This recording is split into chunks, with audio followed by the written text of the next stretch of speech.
Think about these different words: L-glutamine, branched chain amino acids, beta-alanine, whey protein, thermogenics, creatine. These are all different weightlifting supplements, and I'm sure you've heard of at least one, if not all of them. A lot of times these weightlifting supplements carry a negative connotation. This comes from the media. We see commercials making fun of bodybuilders, saying like, "Oh, where's the protein? Give me that protein!" And it's kind of a joke. You also hear a lot of things about creatine and thermogenics and how they're harmful to your body. Now, a lot of people don't understand the science behind different kinds of weightlifting supplements.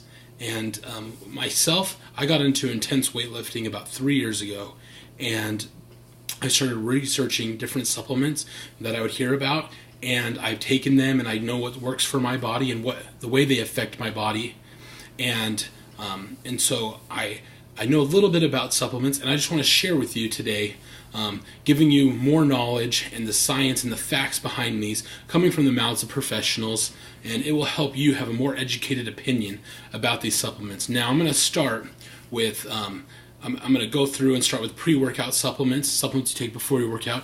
I'll go in and talk about supplements you take during your workout and a supplement you take after your workout. So to begin with, we'll talk about pre-workout supplements.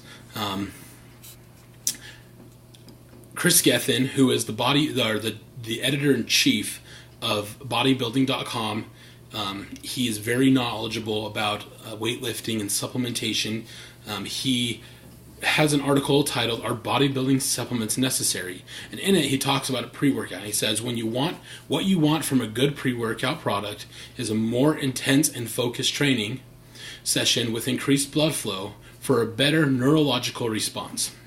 So breaking that down a little bit, we'll talk about intense and focused first.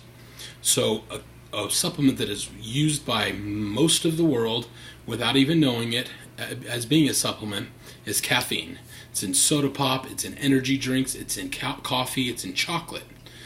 Caffeine is in a lot of different foods, and it is consumed a lot of different ways and by a lot of different people. Now, when you take caffeine before your workout, what it can do for you is it can get you pumped up, it gets you going, it gets you excited, it gets your heart rate a little bit faster. Jim Stoppani, PhD, talks about some other benefits that caffeine has. It says caffeine helps to get more fat out of fat cells and into circulation, where it can travel to tissues such as muscle cells to be burned for fuel. So he's telling us that not only are you getting that excitement, that pumped up, your heart rate's getting a little faster, but it's actually taking the fat out of your fat cells and bringing it to your muscles to be used as fuel.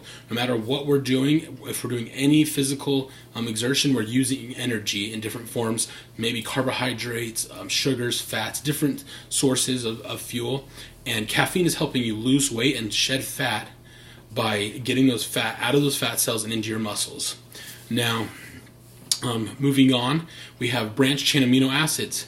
Again, Chris Gethin said, branched chain amino acids are 3 of the essential amino acids that make up the skeletal muscle in our bodies. Amino acids are the building blocks of protein, which your body uses to create muscle and other tissues. Because your body cannot produce these essential amino acids on its own, meaning it gets them from your diet, supplementing what you get from solid foods can help improve recovery, prevent muscle wastage, and promote protein synthesis. So going back to what Chris Gethin said about a good pre-workout, he says that you want an increased blood flow. So what branched chain amino acids do is it increases your blood flow and it gets important nutrients into the right parts of your body. It takes protein and helps promote protein synthesis. It kind of carries things where they need to be, and it is the building blocks of your muscles. Now, the last pre-workout supplement I'm going to talk about is creatine. Creatine has a very negative association with it. It's talked about in professional sports, whether it should be allowed or not. It can be very harmful to the body. Your body does naturally create creatine, and if you continuously take it, it will hinder the natural creation of creatine. So you want to cycle off of it. It's also important while taking creatine and other supplements to take a vitamin B complex. Vitamin Bs are used for digestive health, and it'll help you absorb the different supplements, especially creatine, in other places than your kidneys. If you're taking creatine, you need to be drinking a lot of water before you're working out, while you're working out, and after you're working out, so as to not harm your kidneys.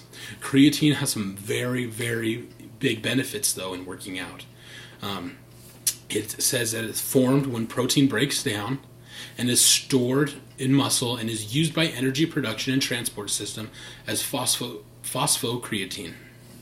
Now, anytime we are doing anything, like I said, our bodies are burning energy. Energy is burned in the form of ATP, which is adenosine triphosphate. When it goes into our muscles, we burn it, we use it as energy, as fuel, and it comes out as ADP, adenosine diphosphate. And one phosphate gets burned off in that process. Now, what creatine does is it pairs up with that ADP, bringing it back to ATP. So it's not very beneficial for marathon runners or maybe distance swimmers or anything where you need a lot of endurance. But what it is beneficial for is getting that extra rep. Say you've done 9 reps, that creatine is going to pair with that ADP. It's going to put that back in your ATP in your muscles, and you're going to be able to bust out one more rep, which is going to be able to help you get stronger, bigger, and faster.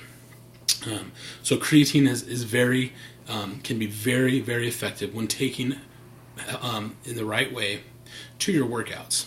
Now, talking about a couple different or some supplements you take during your workout, we have beta-alanine.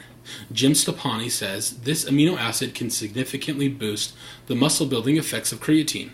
Once inside the muscle cells, beta-alanine combines with aminohistidine to form carnosine.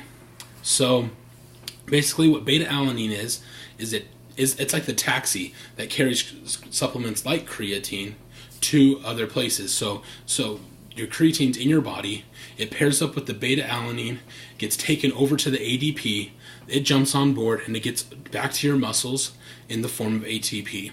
So beta-alanine is very, very important during your workout to help carry these things everywhere that they need to go. Now, another important supplement you can take during your workout is those BCAAs, the branched chain amino acids. They do help with recovery, and they prevent muscle wastage and promote protein synthesis. So they are very, very beneficial to taking during your workout as well. Now, as far as your post-workout supplementation, a supplement that is probably the most widely used and the commonly known supplement is whey protein. Whey protein is very lean, and it can be very beneficial to your workout. Now, a lot of people take whey protein to replace meals. It's not the smartest thing to do because it does not carry the amount of nutrients that your body needs to continue to repair itself and everything. But it can be very beneficial if you take it after your workout. It was said that the benefits of supplementing protein with resistance training can be an increase in lean body mass as well as strength gains. As shown in a recent study, the strength gains of athletes taking protein supplements were significantly increased as opposed to the strength gains of athletes not consuming protein supplements, which showed little to no significance during difference in strength gains. So protein is what your muscles are made up of.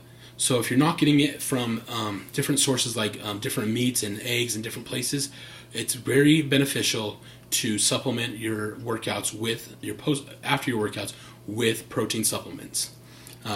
Now, in conclusion, weightlifting supplements, they can harm your body. That is true. If you do not understand the science behind them, the way they're going to be affecting your body, they can hurt you.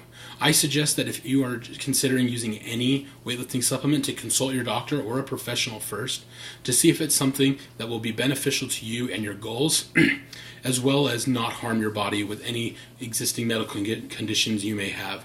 I also urge you to do your own research, to take these different supplements, see how they affect your body like I have done, and see which ones are going to work best for you. Now, whether you use supplements or not, what you think about them or not, that's up to you. But I promise you, if you do take them healthily, they can be effective, and they are going to pump you up.